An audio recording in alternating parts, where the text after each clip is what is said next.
Sveiki visi. Šį vakarą socialinė iniciatyva Skirtingos spalvos pristato jau paskutinę rubrikos patarimai laidų ciklo dalį apie savižudybių prevenciją. Nepaslaptis, kad socialiniai tinklai tapo neatsiejama mūsų gyvenimo dalimi. Anot psichikos sveikatos specialistų vis daugiau žmonių, kurie gyvendami socialiniuose tinkluose iš tikrųjų bijo gyventi realybėje. Todėl būtent šios laidos metu kelsime klausimus, kaip socialiniai tinklai paveikia kiekvieno iš mūsų kasdienybę, kodėl turime kalbėti apie savikontrolės sąvoką ir laiko praleidimą socialiniuose tinkluose, kiek buvimas socialinėje erdvėje daro įtaką mūsų psichikos sveikatai. Būtent apie tai ir dar daugiau kalbėsime su Vilniaus miesto psichikos sveikatos centro direktoriumi, gydytoju psichiatru Martynu Marcinkevičiumi. Pokalbio tema – nuo patiktukų iki nenoro gyventi. Kodėl svarbu kalbėti apie socialinių tinklų įtaką? Sveiki. Labai diena. Mūsų pokalbį norėčiau pradėti nuo klausimo, kuo socialiniai tinklai ir praleidžiamas laikas juose iš tikrųjų veikia mūsų pačių emocinę sveikatą. Na, jau yra dabar, kadangi socialiniai tinklai tikrai jau daug metų tapę neatsiejama mūsų gyvenimo dalim ir kartais per daug neatsiejama, tai tikrai yra nemažai jau įvairių tyrimų padaryta. Na ir visų tyrimų rezultatai yra labai panašus, tai yra, kad vienkartinai netgi, reiškia, pabuvus socialiniuose tinkluose, mūsų nuotaika krenta maždaug apie 80%. Tai tarp kitko, kai kurios šalys, Olandija, kuri yra viena iš tokių lyderiaujančių, kas liečia psichikos sveikatą, jie netgi jau savo šaly turi reklaminę kompaniją, socialinė ir būtent kurios pagrindinė mintis, kad socialiniai tinklai gali ženkliai neigiamai paveikti jūsų psichikos sveikatą. Tai iš tiesų, šiai dienai socialiniai tinklai jau tapė rimta mūsų problema. Būtent psichikos sveikatos ir mūsų emocinės, galbūt psichikos jau kraštutinis toks atvejis, bet emocinės sveikatos problema. Na ir iš kitos pusės, reikėtų turbūt vėlgi pasakyti, kad ne patys socialiniai tinklai yra blogis, ar ne? Bet tai, kaip mes tuo naudojamės. Ir pagrindinė problema yra taip, kaip mes naudojamės ir kiek mes naudojamės ir kiek mes į tai įsitraukiame. Na ir vėlgi čia šitoj vietoj yra daug rekomendacijų jau, kurių, jeigu mes laikytumėmės, tai turbūt tie socialiniai tinklai tikrai nebūtų blogis, nes yra tikrai situacijų, kada jie yra naudingas įrankis, bet čia, čia toks labai primityvus ir senas palyginimas su peiliu, kad jį galima duoną pjauti, galima ir žmogų užmušti. Tai čia turbūt panašiai yra problema ne patys socialiniai tinklai, o taip, kaip mes juos naudojame. Tai būtent apie socialinių tinklų naudojimą ir tuos saugos rėmus pakalbėsim vėliau, bet man dabar labai svarbu grįžti į pradžią, kuomet žmogus iš tikrųjų formuojasi. Ir mes visi suprantam, kad tie pamatai yra pastatomi vaikystėje ir paauglystėje ir tam tikros klaidos, kurias mes padarome augindami vaikus, vėliau iš tikrųjų, kai žmogus tampa suaugęs, jas yra labai sunku ištaisyti. Tai toksai klausimas kyla automatiškai, kaip iš tikrųjų jauną žmogų gali socialiniai tinklai formuoti iš geros pusės ir kada jie gali jau žmogų deformuoti. Tai jeigu jau tą jauną žmogų paimti labai jauną nuo pačios vaikystės, tai vėlgi labai nesunkiai jauni tėveliai gali susirasti, yra Pasaulio sveikatos organizacijos patvirtintos, pasaulio pediatrų organizacijos rekomendacijos ne tik apie socialinius tinklus, bet apskritai apie ekranus. Ir tos rekomendacijos yra pagal amžių, bet aš galiu labai tiesiog pasakyti keletą tų amžiaus grupių, tai pavyzdžiui, iki 2 metų vaikai iš visų neturėtų gauti įjungtų ekranų. Tai yra labai griežta rekomendacija.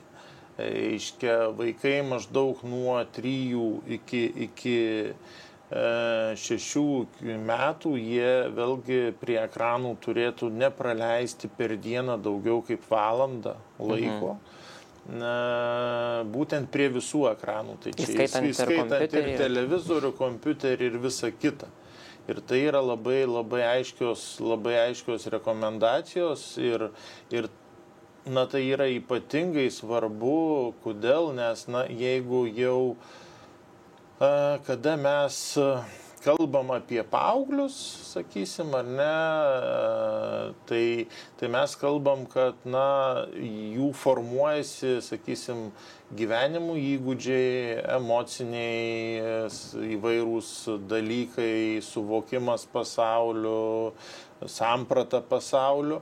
Ir ypatingai reikia suvokti, kad tie visi tiktokiniai vaizdeliai, tie patys animacijai, būtent ten yra labai ryški, labai tokia, daug spalvingų, ryškių, greitai labai besikeičiančių vaizdų, dažnai su įvairių daug irgi garsų, tai nepaprastai smarkiai dirgina vaikų smegenis. Tai iš tiesų, tai, kad pats baisiausias dalykas, tai būtent yra šitie maži vaikai, kurie jau dabar nuo pat, sakysim, ten kelių mėnesių jiems įkišami tie telefonai, tam, kad tėvai jam nereiktų užsiimti. Tai yra iš tikrųjų ne vaikam tų telefonų reikia. Tai yra tam, kad tėvai galėtų ramiai pasidėti, ten kaviniai vynų pagerti arba namuose ten kažką tvarkytis ir iš esmės socialiai užmušti tą vaiką, kad jisai tik tai nelystų prie manęs.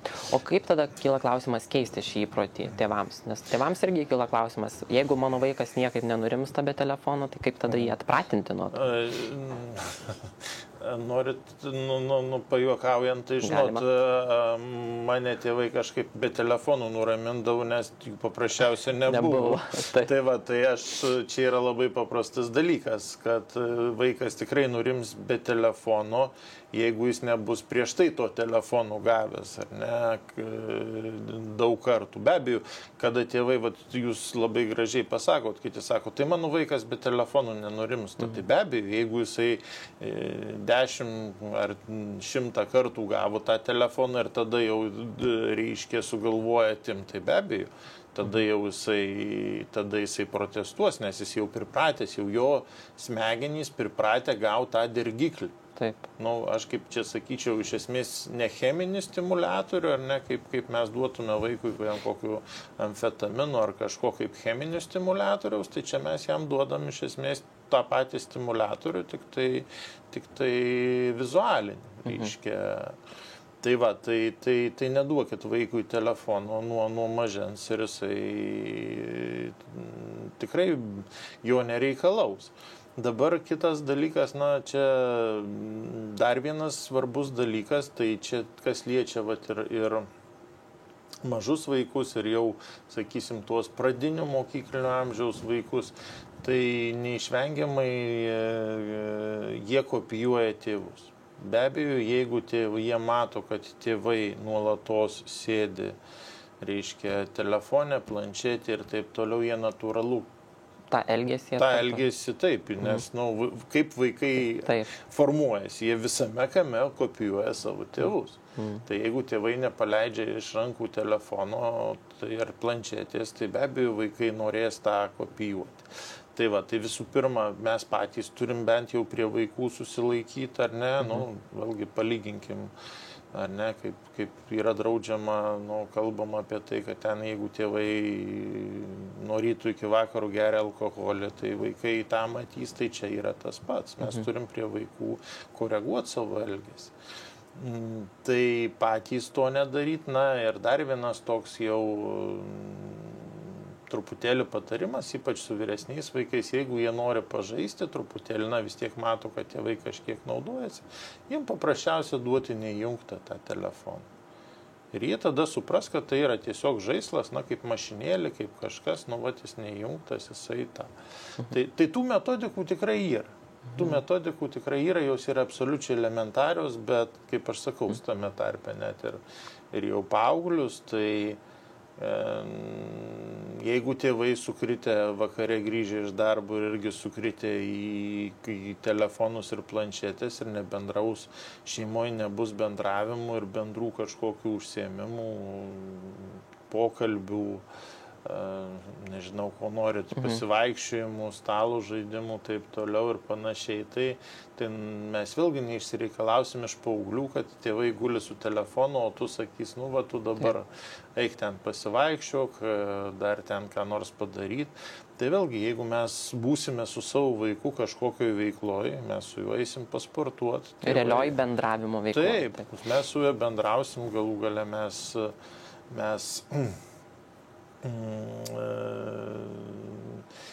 kartu sėdėsim prie stalo ir šnekėsim, valgysim ir eisim pasivaikščioti, tai vaikas nesėdės telefone. Na ir trečias dalykas, jau su vyresniais vaikais, ar ne, kurie jau gali laikytis taisyklių, tas tinka aišku ir jaunesniem, bet ypač svarbu su vyresniais, tai va tos bendros namų taisyklės. Bendros namų taisyklės, kurią kiekviena šeima gali susiformuoti savo. Tai na, tokie pagrindiniai turbūt pavyzdžiai, ar ne, kokie gali būti elementarūs, kad, pavyzdžiui, na, tas pats laikas, kiek visa šeima praleidžia, kad, tarkim, grįžę iš mokyklos, iš darbo, ar ne, mes ten prie ekranų praleidžiame nedaugiau 2 valandų, kad mes, sakysim, 22 valandą ten, sakysim, visi telefonai yra geriausia tiesiog padedami į kažkokią tai dėžutę kažkur koridorių ir telefonai, reiškia, ir planšetės nekeliauja į miegamą niekur, reiškia. Labai tokie elementarūs dalykai, kaip telefonas nekeliauja prie stalo. Prasme, jeigu šeima valgo, nesvarbu, ar namie, ar restorane, ar pas draugus nuėjus, telefonų ten nėra. Tai šeima, reiškia, prie stalo valgo ir bendrauja. Tai va, tokios šeimos taisyklės, jos turėtų būti sutartos, aptartos ir visi jų laikytis, bet vėl turi to laikytis ir tėvai. Tai, kaip sakau, viskas yra padaroma, viskas yra normalu, realu ir tiesiog turbūt čia ir yra didžiausia, kodėl to daugelis šeimų nedaro, tai ne dėl to, kad jie nesugalvoja tų patarimų yra ne tik, ką mes čia šiandien kalbam, viską galima rasti. Bet jie nesupranta to padarinio. Ir padarinio, ir jie patys tame nenori dalyvauti. Jie patys, nes tėvai nenori, reiškia, savo tų taisyklių taikyti, o čia neišeina tuo atveju, kad, reiškia, tu vaikelė nedaryk, aš darysiu, o tu taip nesielg. Tai aš jau dabar įsivaizduoju, kad daugelis tėvų arba ir kad ir jaunų žmonių, kurie stebė šitą laidą, galvoja, kad dabar Martynas papasakojo tokius patarimus, kur skamba kaip kalėjimas. Tai dabar, kad mes to dalyko išvengtumėm, tai iš tikrųjų aš manau, kad labai reikia pasakyti, kokie yra padariniai ir kodėl reikia laikyti šitų rekomendacijų, kad padėjimas telefonų į dėžutės čia nieko nėra blogo, taip ir turėtų būti. Tai pakalbėkime apie tų socialinių tinklų padarinius ir tą perteklinį jų naudojimą. Na tai mes jau nuo to pradėjom, kad žmogaus visų pirma blogėja emocinė būklė ir tai jau yra ne šiaip, kad mes čia su jums taip sugalvojom, yra daug pakankamai tyrimų, ne vienas, ne du įvairiuose šalyse atlikti ir netgi, kaip aš minėjau, net jau vyriausybinių lygmenių imamasi ir socialinių kompanijų, ar ne, vat, kaip minėjom, Olandijas, tarp kitkų neseniai skaičiau, kad ta pati Kinija žada, reiškia, labai smarkiai riboti jaunimo ir vaikų galimybės naudotis, reiškia, mobiliais telefonais. Tai ta žala jau yra įrodyta ir suvokiama, kaip aš sakau, net valstybinių lygmenių. O žala yra tame, kad, na, mes visų žalos yra labai daug. Tai kaip minėjau, vienas dalykas emocinė sveikata, antras dalykas tai yra ta pati fizinė sveikata, apie ką labai daug kalba kitų specialybių gydytojai, nes tiesiog jauni žmonės visiškai nejuda, jie turi didžiulių problemų su stubru, su sąnariais, su akim, nes tai yra visiškai nenatūrali žmogui poza visą laiką sėdėti. Kitas dalykas tai yra nuolatinis smegenų perdirginimas. Tai yra ta prasme, jeigu mes šiaip normaliai ar ne, kažkur einam, kažkur važiuojam, užsiminėjam kitokią kažkokią veiklą, mūsų smegenys daugmaž ilsisi, bent jau tos sritys susijusios su regėjimu, susijusios su informacijos apdorojimu ar ne. Jeigu mes sportuojam, mūsų smegenų dirba motoriniai centrai.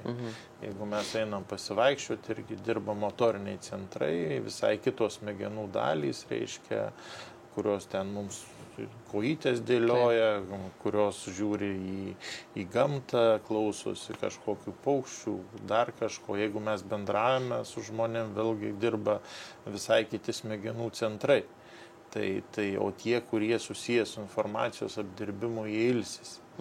Tai kada mes nuolatos sėdim šitam informaciniam sraute, nesvarbu, kad jisai, netgi pozityvus kartais, ar ne, mes sakome, tai aš ten problemų nesprendžiu. Vis tiek, netgi žiūrint kažkokius nekaltus vaizdelius, ar ne, dar kažkokią ten informaciją, nuotraukas ir taip toliau, tai vis tiek yra toks tų pačių smegenų vietų dirginimas ir tiesiog, nors ir sakau, su pozityvia informacija, bet kai tas srautas nuolatinis, tos smegenys, kaip čia pasakyti, tos smegenų dalys jos tiesiog išdega, ar ne? Ir mes gaunam tiesiog tą nuovargį, tą perkrovą, iš ko atsiranda nerimas. Kas dar yra dabar labai pastebėta su jaunaja karta, kad dėl tos labai daug ir greitos informacijos labai prastėja dėmesys ir žmonės jau, kada reikia ties kažkokią rimtesnę situaciją ilgesniam susikaupti, jie jau nebesugeba, nes jau nebeįmanoma tiek pripratęs smegenys gauti greitos tos daug informacijos, kurios iš esmės net ir neperdirbinėja ir po to, kada jau reikia susikoncentruoti ties viena užduotim ir skirtam dėmesį, to nebesugeba. Tai yra mes, ta prasme, nuo to mes tiesiog bunkam, nebesugebam atlikti tam tikrų rimtų užduočių. Tai dar vienas, aš jau čia kalbu daugiau apie medicininius dalykus, bet jie yra tikrai labai, kaip čia pasakyti, liūdni, nes mes iš esmės pažeidžiam savo smegenis, savo gebėjimą mąstyti. Ir tada jau pereikim daugiau prie, sakysim, psichologinių dalykų, emocinių dalykų. Tai be abejo, pačios dvi turbūt didžiausios problemos yra tai, kaip mes minėjome, tai, kad mes lyginam save su tuo idealiu pasauliu, kuris iš tikrųjų neegzistuoja, nes labai retai, ta prasme, vis tiek į socialinius tinklus visada dedamas tas toks išpuoselėtas turinys. Taip, nerealus turinys, paveikslas idealizuotas, kągi dabar labai netgi ir influenceriai tą jau pripažįsta, kad jie fotografuojasi ten kartais net 100 kartų, kad išspaustų geriausiai. Taip, arba kad iš vis, ką mes žinom, ar ne, kad yra lėktuvai, modeliai privačių, ar ne, kuriais jie iš tikrųjų neskraido, tik tai tą, kad į viešbučius nuvažiuoja pasifotografuoti. Ir galų galia tai jau čia apie, sakysim, tuos vadinamus influencerius, bet mes patys, ką mes dedam.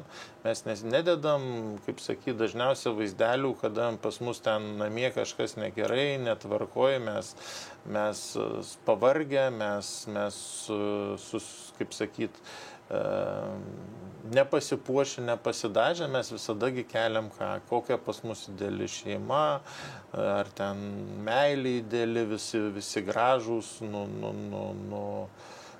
netgi ne tik, kad pasidažę ir pasipuošę, bet dar ir photoshopinti, nu ir mes keliam visą laiką tik tai visokius tokius, kaip mes idealiai gyvenam, neparodydami iš tikrųjų, kad yra ir kita gyvenimo pusė pas visus.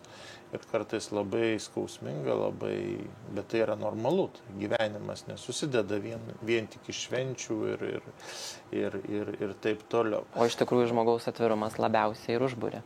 Taip, bet tada mes pradedam lyginti save ir galvom, Jėzus Marija, nu tai čia žiūrėk, pas juos tai čia tik gėlės, saldainiai, šventės ir taip toliau, mes čia žiūrėk ir susipykstam ir kartais ten reiškia, moteris ne visada pasidažius ir stovi prie kažkokios viryklės ten reiškia, su prakaitavus, nes reikia šeimai padaryti, valgyti, mes turim dirbti darbus, kažkokius elementarius, kaip sakau, susitvarkyti namie. Na, mūsų gyvenimo vis tiek didžioji dalis visų normalaus gyvenimo susideda būtent ne vien iš švenčių. Ir kada mes pradedam lyginti save su kitais, mes pradedam jaustis, kad štai mes vieninteliai tokie nevykėliai, kad mūsų gyvenimas yra nieko vertas, kad mūsų gyvenimas nenusisekęs ir taip toliau. Na ir tas veda prie blogos emocinės būklės, savęs nuvertinimų, savo gyvenimų nuvertinimų, kuris iš tikrųjų tai yra normalus, ten yra nenormalus gyvenimas. Netikras, sakykim taip. Vat, na ir paskutinis labai blogas dalykas, tai kas jau liečia ypatingai jaunąją kartą, tas mažiau galbūt aktualu tiem žmonėm, kurie socialinius tinklus atėjo jau, sakysim, po 30 metų ar ne. Tai kad mes jauni žmonės nebesugeba realiai pasaulyje bendrauti. Ir čia vėlgi tas klasikinis pavyzdys, kur čia irgi yra ne viena nuotrauka, ar ne, bet ir mes turbūt patys tą esame matę ne vieną kartą, kad ateina jaunų žmonių kompanija, ar ne, 4-6 jie susėda kaviniai prie stalo, užsisako ir visi įlenda į telefonus. Savotiškas akių kontakto bijojimas turėti netgi. Tai aš kelis sykius ten savo, sakysim, jau pažįstamų ir klausiu, tai sakau, kokiu perkūnu jūs čia atėjo? 4-6, jeigu jūs tarp savęs nieko net nešnekat, tai reikėjo sėdėti namie ir vaizdo skambutį. Ir maigytis, tai net skambučių nereikia, nes jie neaišku, su kuo jie ten susirašinėja, bet tai yra visiškas, kaip aš sakau, šizofrenija, ar ne, kad žmonės susirenka ir vietoj to, kad bendrautų tarpusavį, jie susirenka ir jie susirašinėja ir kažką su kitais. Tai visiškai nėra normalu, nes reiškia, jie nebemoka tarp savęs užmegzti normalaus kontaktų ir normaliai bendrauti.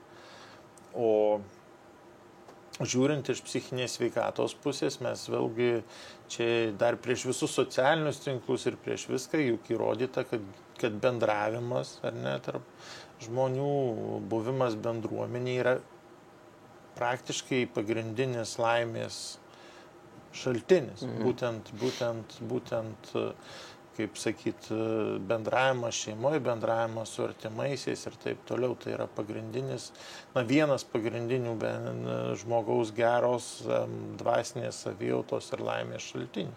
Ir iš esmės mes jį prarandam, nes bendravimas socialiniuose tinkluose nėra visiškai realus bendravimas. Taip, absoliučiai. Ir jis net neša tos tikrosios laimės, to tikrų šiltų jausmų ir taip toliau. Tai yra tam tikras, kaip čia sakau, pakaitalas, surogatas, bet tai yra visiškai ne tai.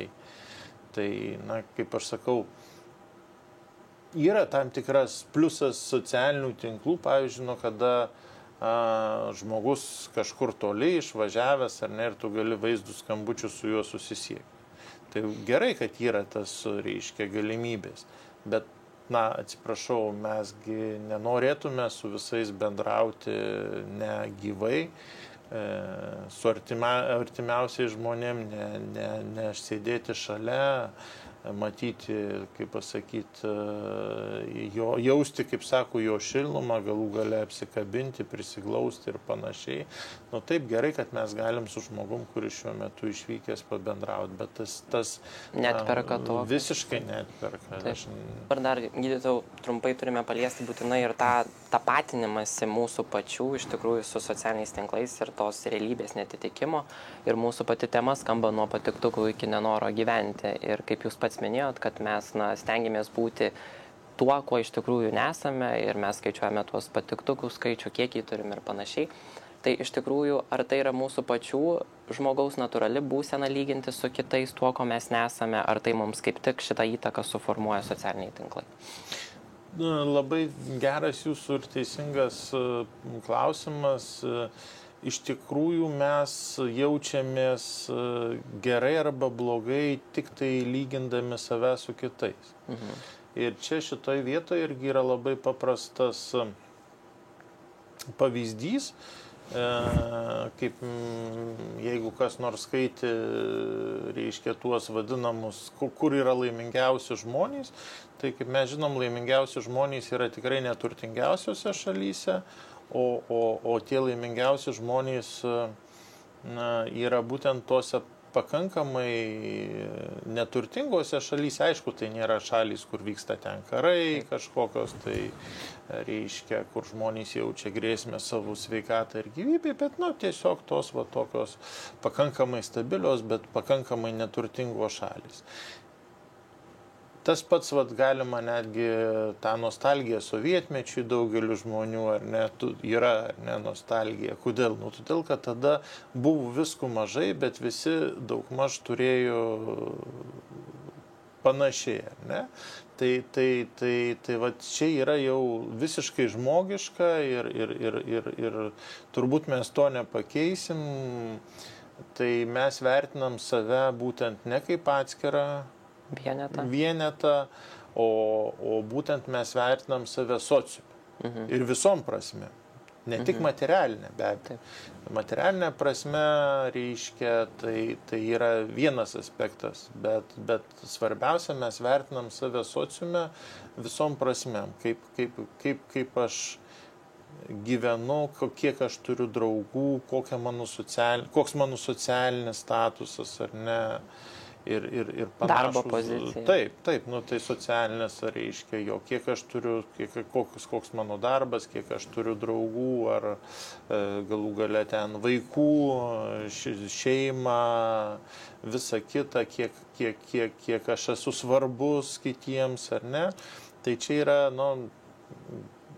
žmogus yra ypatingai socialus gyvūnas, vienas iš socialiausių ir sakau, mes save suvokiam tik tai per kitus, per savo, reiškia, lygindami save su savo aplinka, savo sociumu.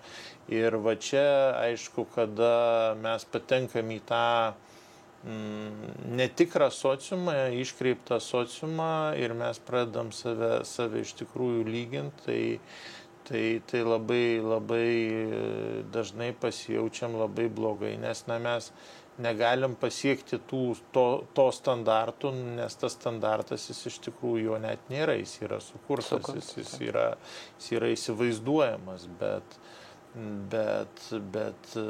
mes to nesuvokiam. Tai čia, žinot,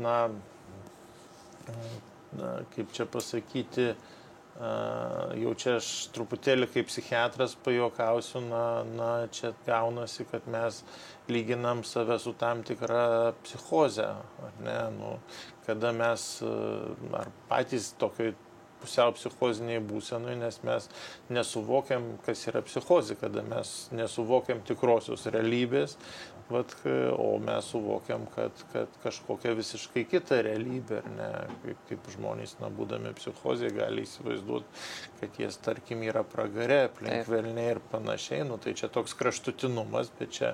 Bet savotiškai mes papuolam į ją. Taip, papuolam, kad reiškia mes nesuvokiam tos realybės, kur mes esam va čia su jumis studijoje, ar ne, Vilniuje, Kinijoje, dar kažkur ir žmonės nesuvokia, kad jie gyvena realiam pasaulyje, realiam bute, eina į realų darbą ar mokyklą ir panašiai. Ir jie pradeda įsivaizduoti, kad ta realybė yra iš socialinių tinklų, kur visi labai gražūs, geri, tik tai vieni kitus myli, gėlės dovanoja, aplinkui vien nuolatinės šventės, žmonės nejaučia nėra jokių konfliktų, nejaučia jokių skausmų, liūdesių. Jis atrodo dingsta, neegzistuoja. Tai va, tai čia, taip kaip sakau, mes iš truputėlį pereinam į tokią lengvą psichozę, nes nebegyvenam tikroji realybėje ir kaip jūs labai gražiai irgi pabrėžėt, tada ten tie psichozinio arba nerealaus pasaulio dalykai mums tampa svarbesni. Kiek ten bus tų patiktukų, kiek ten bus komentarų ir taip toliau. Tai mums nebesvarbu tampa, kokie mūsų pasiekimai čia, sakysim, toj pačioje ar ten mokykloje, ar kiek mes čia realiai turim draugų. Ar koks esi pats kaip žmogus vertybiškai. Taip, koks tu esi, kaip tave gerbė, o tampa svarbu, ką tu ten gauni, kokius laikus, komentarus ir panašiai. Tai be abejo, tas labai iškreipia pasaulį. Ir mums patiems svarbiausia, kad tame tampa labai labai sunku gyventi. Ir plus mes labai dažnai tada gadinam šitą savo realybę, nes, mes pradedam nebekreipti dėmesio į savo pačių poreikius, kaip mes norėtume gyventi, o gyvenam taip, kaip reikėtų parodyti, kaip pagal socialinių tinklų modelį, reiškia, mes didžiulį diskomfortą jaučiam. Ir plus mes dažnai savo pasiekimų nepadarom tų darbų, kurie reikalingi čia padaryti, nes mes darom tai, ką mums diktuoja ta netikroji realybė. Ką diktuoja kiti? Taip, tai Martynai, ačiū labai, jūs gražiai pasakėt ir vainikuodamas šitą laidą noriu pabrėžti, kad socialiniai tinklai tai yra kažkoks iliuzinis standartas, kuris iš tikrųjų neegzistuoja. Ir standartą mes patys turime ne tai, kad siekti ir susikurti, bet mes gyvendami siekiame patys savo geriausio rezultatų. Tai manau, kad labai svarbu čia pabrėžti, kad socialiniai tinklai kartais yra tiesiog kaip tokia persona, kuomet mes užsidedame kaukę, einam ją ir iš tikrųjų tą kaukę nusiėmę, nežinom kaip gyventi. Tai labai ačiū, kad pasidalinot savo profesinėmis įžvalgomis ir aš noriu kreiptis į mūsų žiūrovus ir dar kartą priminti, kad Skirtingų spalvų 10-ąją herojaus istorija tapo Justė Arlauskaitė Džiazu, kuri būtent pati ir pasidalino savo patirtimi gyvenant su emocinės sveikatos iššūkiais bei savižudybių prevencijos tema. Aš labai džiaugiuosi, kad jūs palaikote Skirtingų spalvų iniciatyvą, stebite mūsų rubrikos patarimai laidas ir aš tikiuosi, kad galėsime susitikti jau kitose mūsų laidose. Ačiū Jums ir iki greito. Ačiū.